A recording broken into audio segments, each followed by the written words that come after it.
आणि यानंतर घेऊयात शेती जगतातील काही महत्त्वाच्या घडामोडींचा आढावा। चारही कृषी विद्यापीठांच्या कृषी आणि कृषी सेवा अंतर्गत विविध अभ्यासक्रमांच्या प्रवेश प्रक्रियेला सुरुवात झाली। महाराष्ट्र कृषी शिक्षण आणि संशोधन परिषदेतर्फे नुकतंच पात्रता प्रवेश परीक्षेचं वेळापत्रक जाहीर करण्यात आलंय। 29 जूनपर्यंत विद्यार्थ्यांना maha-agriadmission.in या संकेतस्थळावर अर्ज करायचा आहे। चारही कृषी विद्यापीठांची मिळून राज्यात 156 कृषी महाविद्यालये आहेत। यामध्ये कृषी, उद्यानविद्या, वनशास्त्र, मत्स्यशास्त्र, कृषी जैवतंत्रज्ञान, पशुसंवर्धन, अन्न तंत्रज्ञान, कृषी महायांत्रिकी, गृहविज्ञान आणि कृषी व्यवसाय व्यवस्थापन असे अभ्यासक्रम शिकवले जातात।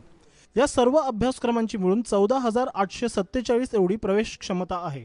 विद्यार्थ्यांना नेट बँकिंग किंवा चलनाद्वारे प्रवेश परीक्षेचं शुल्क भरायचं आहे। या परीक्षेविषयीची सर्व माहिती maha-agriadmission.in या संकेतस्थळावर देण्यात आली आहे।